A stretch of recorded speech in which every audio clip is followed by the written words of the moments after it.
I mean, there are not too many meetings, especially not Dhamma meetings. So, I mean, you have to inform each other when there is a meeting and to come,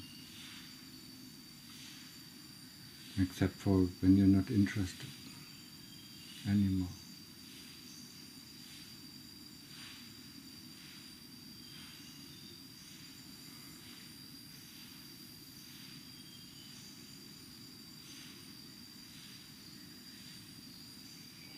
And it looks like you're not so interested in the practice. The balloon is flat, the air is gone, the interest is gone. You've been a monk for a year. The dukkha you had before in the world has been reduced by the style or lifestyle of a monk. So you're somewhat comforted, and there is not much energy or motivation to practice.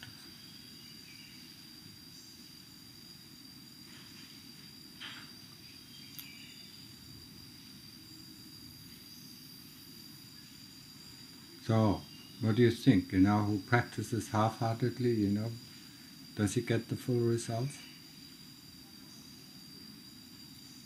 And what did Longta say? He said, I mean, if you have a teacher, try to get to the stage, he is at. I mean, really, really do practice. You have to practice to get to that. You have to practice, to make it, in this life possible, that you know for sure. You know for sure that that you're not born into hell, that you have only 7 more lives, or that you only return once, or that you don't come back, or that you're finished. I mean, this life is your opportunity. Don't think you're young and you still have lots of time. I mean, we don't know when our death is coming. It can be tomorrow, it can be in 1 year, it can be in 30 years. So what holds you back from practicing? Why is the motivation gone? Don't you have enough dukkha? Or don't you want to see the dukkha and think, the life of a monk, is as comfortable? Yeah, of course it's comfortable. I mean, in the morning we go up in the path, and then the rest until afternoon, we have nothing to do. Then we do a little bit of sweeping and keep the wat clean. And then we have ample of time, to do whatever we want to do. I mean, we don't have that opportunity in life. I mean, in life, we have to work for the money. We have to work for the food. We have to work for the clothing. And as a monk, when we think about it, what the Lord Buddha teaches us, then we have to work for living the life as a monk. And the work is sitting in meditation and walking Changpa. That's the real work of a monk.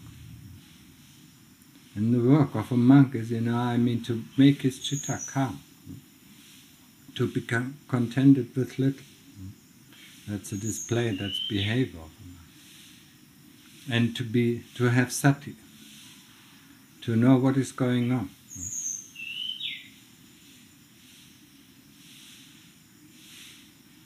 I mean, now you're accustomed to the life of a monk. I mean, you know nearly everything. So I mean, you become more sloppy in the things that you're doing, in the way you're doing things. You think that is helpful? We become more relaxed because we know what is going to happen. I mean, at least we think we know what is going to happen. Tomorrow is Pindapat, and then is this and this and this.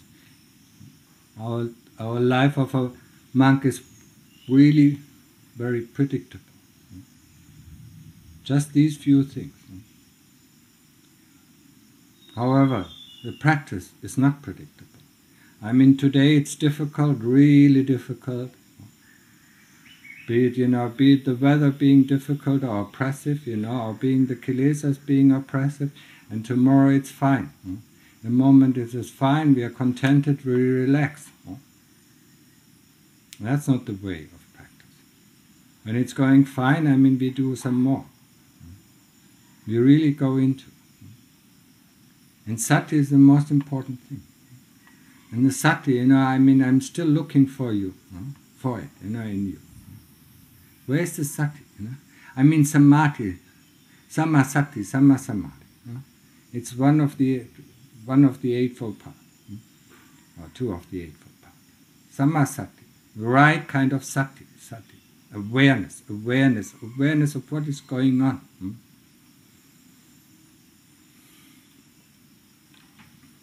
I mean, sometimes rely more on your gut feeling,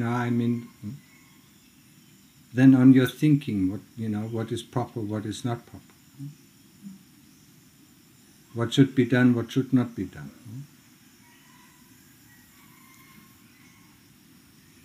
Awareness. Where is this awareness? You walk to and fro. You walk backwards, you walk forwards, but there is no Sati. You just think, I have to do this, I have to do that. What is I have to do this? What is it? I have to do this. This is a symbol. I mean, if you do this, and it is, it is made out of a lot of pieces, made out of a lot of actions. I mean, then just like you split up your body, split up the action into one thing. I mean, there is walking, there's lifting the arm, there's lifting the head, there's taking a cloth, into the hands, and then there's lifting this cloth with the hands. I mean, that is where Sati comes in. Knowing, what one is doing at every moment, at every single moment, at every single mind moment. Knowing what one is doing. When one walking, one knows one is walking. One doesn't think I'm walking or I have to do this or that. Split it up. I mean, the daily activities. I mean, it's easy to split it up because we are in a conducive environment. Split these actions up. Don't think, I have to mop the floor. What is mopping the floor? Split it up. It's walking, it's movement. What's the difference between walking meditation? No, I think I have to do this. I mean, the world, the conventional reality is full of these symbols. Eating, what is eating? What is tasting? Feel it. Have Sati. I mean, once in a while, really eat with Sati. I mean, know when you're lifting the food. Lifting the hand, when you put the food, on your lips and, and then it goes on your tongue, and then goes into your stomach, or goes down your throat. See, where does the taste start? Where does the taste end? See that when you're already chewing, that your eyes are already looking for the next piece of food. That is awareness, that is Sati.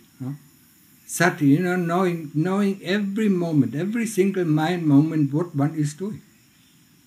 Without this Sati, I mean, we cannot get free. There is no way that we can reach freedom. I mean, without knowing what one is doing, how can one disrupt this process? How can one cut off the Kilesas?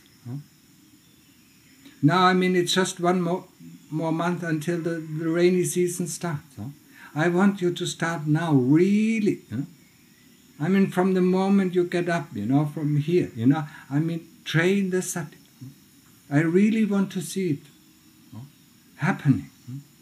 That, when you go to Panna and have a hot drink, that you have Sati. No, I mean, how do you get there? I'm frustrated, I'm not doing this, I'm happy, and this, I mean, you're constantly thinking.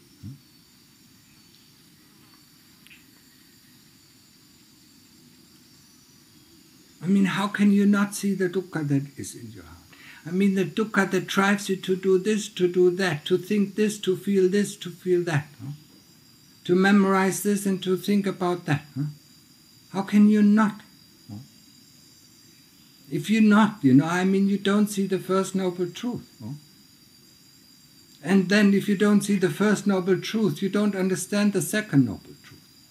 What is the reason for our dukkha? You don't see the thing that is driving you, the motor, the engine of avijja, that is driving you. If you don't see dukkha, you don't see the force behind the dukkha. You feel it, and you avoid it. You feel it and avoid it. You feel it and avoid it, You see it and avoid it without even realizing it. That's the power of avijja. There is no bigger power. No? That rules our life. That makes us go from life to life. No? It makes us go to heaven. It makes us go to hell. It makes us go being reborn as an animal or reborn as a hungry ghost. And if you finish this life, where do you go? Do you know that? Make sure that you know where you're going if you finish this life. And this life can be finished pretty soon. It can be this year, it can be next year, it can be in 5 years, it can be in 10 years, it can be in 20 years. Don't think, I'm still young, I still have 50 years to go. So, I take it easy. What is taking it easy? Taking it easy is the work of the Kilesas.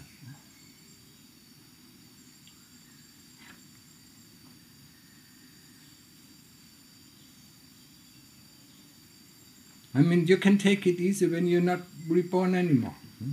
When I'm not going to come back into this life anymore. Or you can take it easy for a moment, when you enter the stream. But the dukkha must be so heavy. It must be burden the heart. It must weigh down the heart. Why can't you see it? And why don't you use that power, the weighing down of the heart, as your motivation to strive, to really strive forward, to do practice, to be every moment, to be aware, this moment I'm doing. You have so much time. This is such a good place, to be conducive to practice. It's really conducive to practice. We have so little to do. We hardly go out. So every day, we have so much time. So just train yourself to be mindful. Okay, now I'm taking a step. Now I'm taking the next step. Feel that, not thinking I'm taking the next step. Feel it. How does it feel to take a step? How does it feel to bow down? How does it feel to swallow? How does it feel to trip? That is Sati. When you listen to the talks of Tanacha Mahapo, he talks about Sati Panya all the time. Sati Panya, Sati, wisdom. Sati, awareness and wisdom, is the thing that cuts down on the Kilesas. So, if you don't have eyes to see, you cannot cut down on the Kilesas. Sati are the eyes, and Panya is the one who moves the eyes and sees. Investigate, cuts it out into bits and pieces, just like body investigation. We have to tear the body apart and then put it back together, then tear it apart and put it back together. Until the heart understands, that the body is just a mess, just flesh, bones,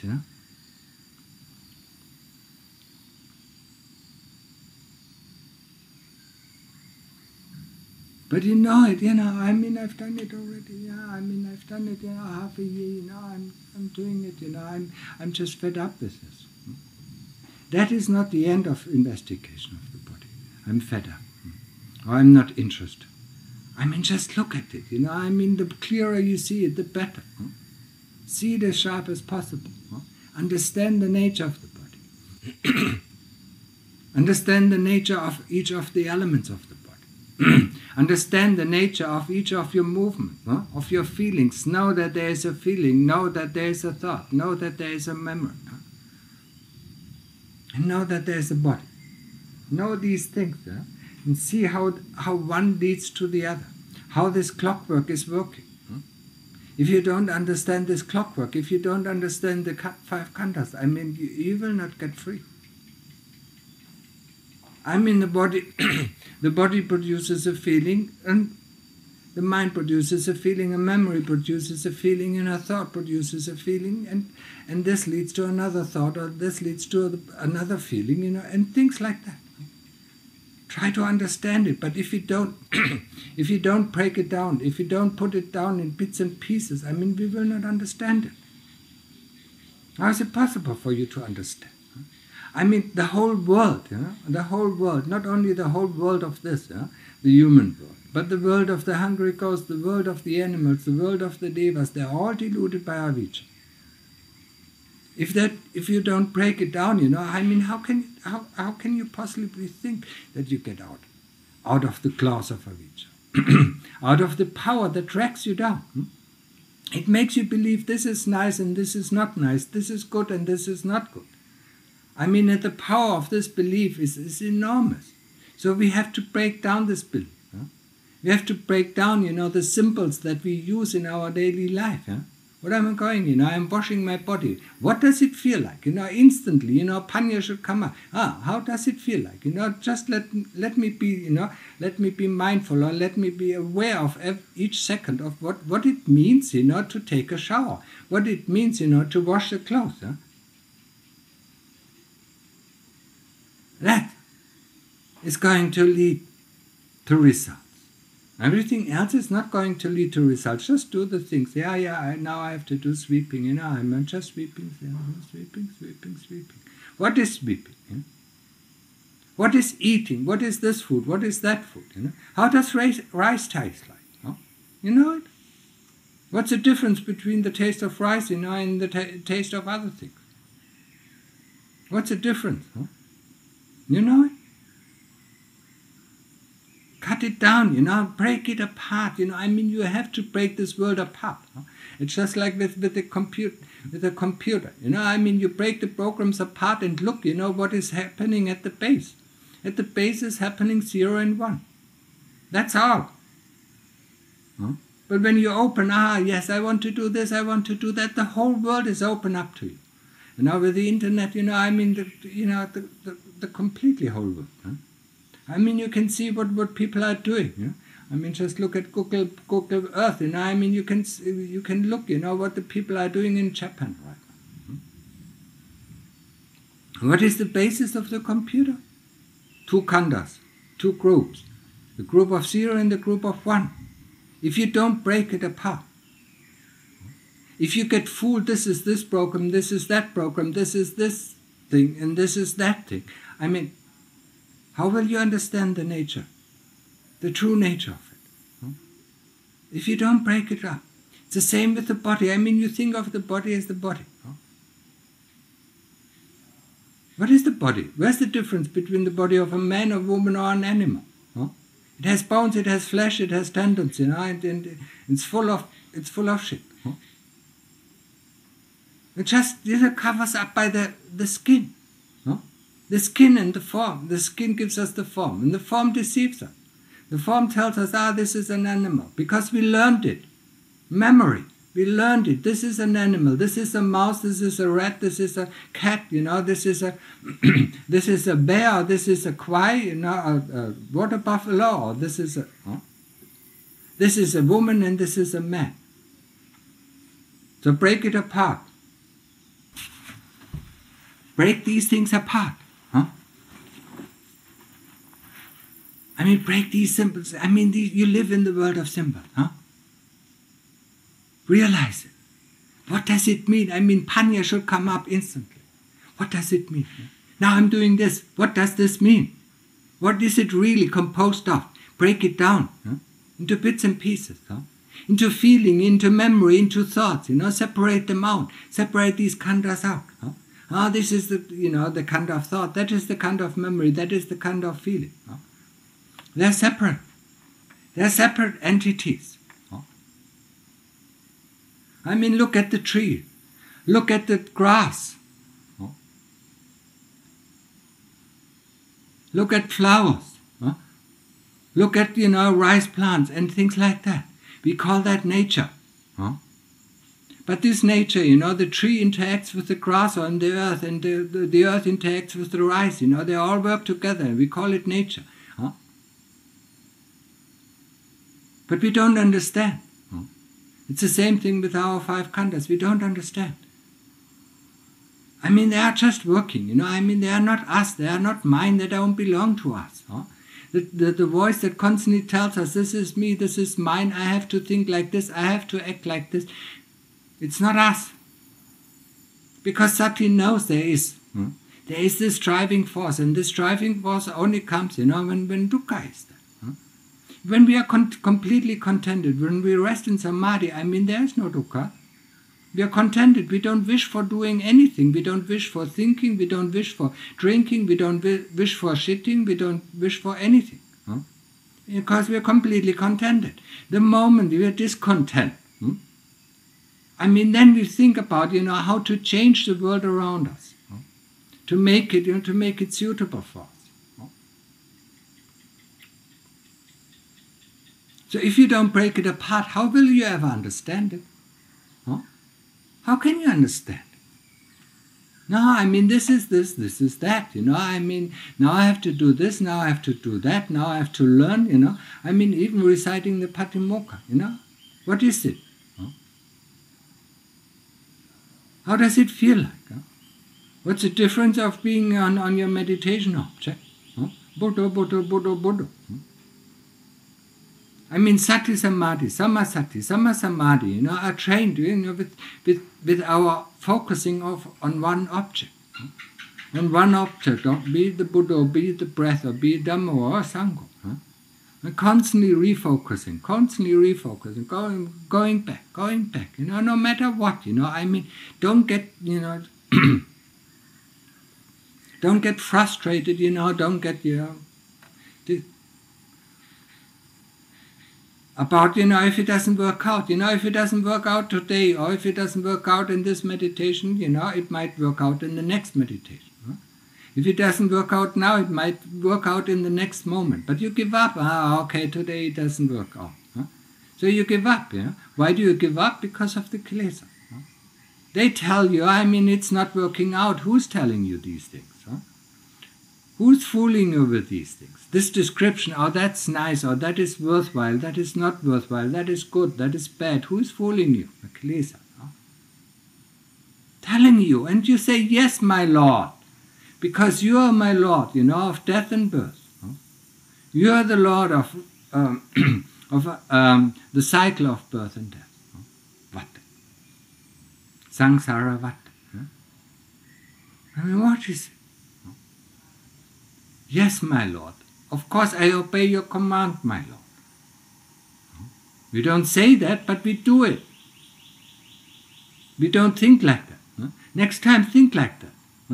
I mean, if you really do it, yes, my Lord Avijja, I follow, or I obey your command, because you are the master here in this universe. Yes, he is the master of the universe. Without Avijja, there is no universe. So, of course, he is the master of the universe. And if you live in this universe, or want to live in this universe, and he makes you believe that this universe is the most wonderful thing to live in, then of course you have to follow his commands. Yes, I want this. Yes, I don't like this. Yes, that is nice. That is not nice. That tastes good. That doesn't taste good. I mean, get him. Catch him. And break it apart. Break it apart in simple things.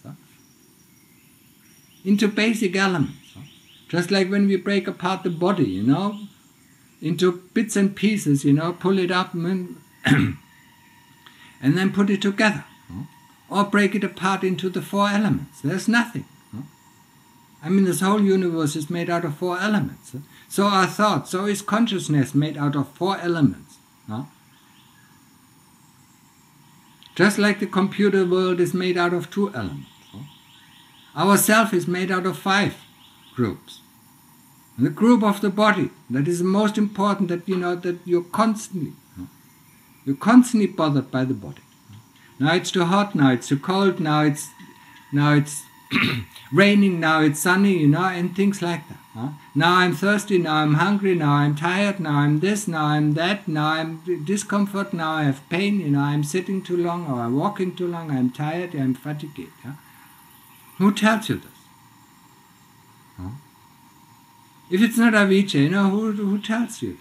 It's not the Dhamma tells you that. The Dhamma, tries, to get you back to the Buddha, or tries you to get you back, to the investigation of your body. Think about it. Break these things apart, don't live in this universe. Break everything, you're doing into its simple element. That's what you can do. Then you understand more, the more you do it. Just the same with the body investigation. The more you do body investigation, the more you see the loathsomeness of the body, the more you cut down on the kilesas of the attachment to the body. It's the same thing when, with the attachment of I don't like sweeping, you can cut it down, with breaking it down into simple elements. I don't like to clean the floor, I don't like this, I don't like that, break it down, and then it's just another word, another form of meditation. Meditation meaning in this sense, having sati, what we are doing. Just be aware of the movements of the body. Be aware when the arm is lifting, be aware when the head is falling down or lifting up. When the mouth is opening, when you swallow, when you be aware of these things. Just don't stay with the symbols. Just don't stay with this universe. Think of the nature. The nature is full of things.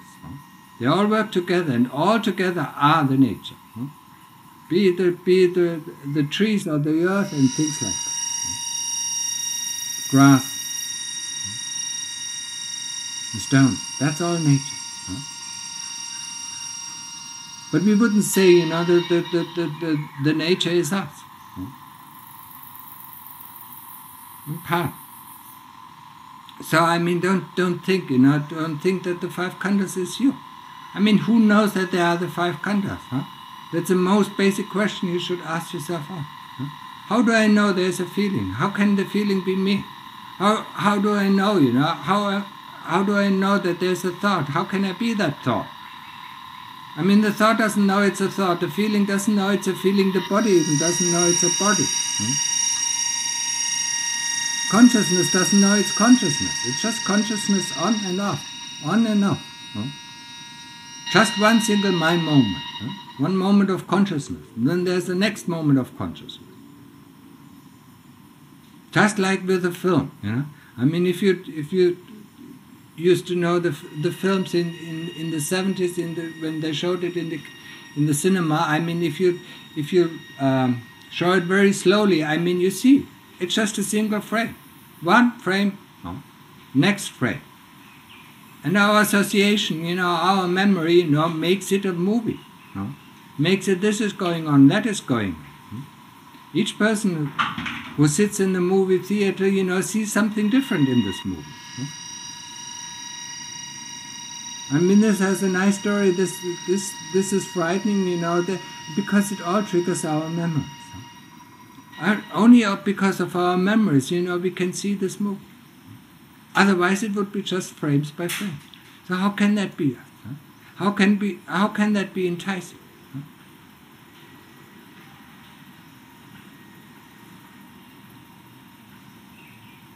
I really want you to practice. I really want you to get into the practice, especially now. Now it's 1 month before the Pansa. This Pansa, really work your butt off.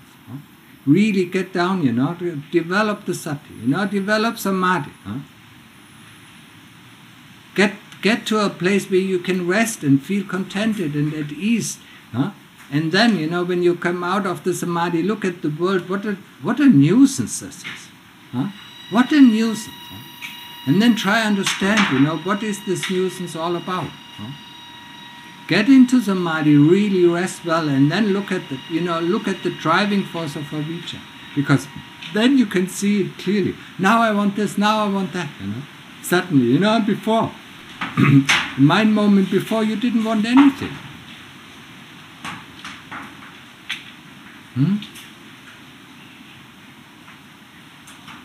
How is this happen? How? Understand it by looking at it, by seeing it, being aware of it. And break this world apart, really break these things apart. Don't think I'm going to sweep, no, I have to do this, no, I have to do that. Don't think about it. Do it with your whole heart, do it wholeheartedly, just like you practice wholeheartedly.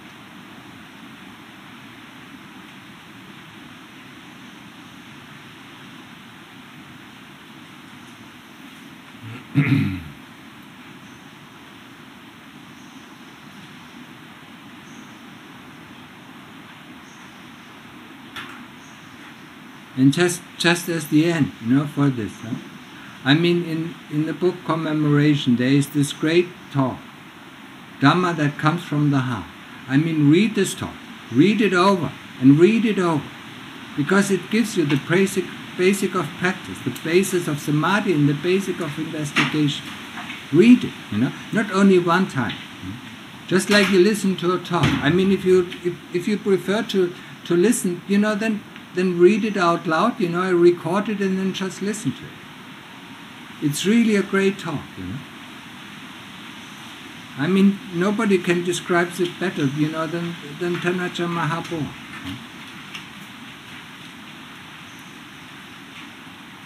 Really, take it to heart. I really put it into your heart. And with this I want to stop the talk. End the talk. Do you have any questions? I think we stop for today and make do Vinaya tomorrow. It's getting dark. I mean, reading is difficult. Do you have any questions? Practice. Understand what I'm talking about?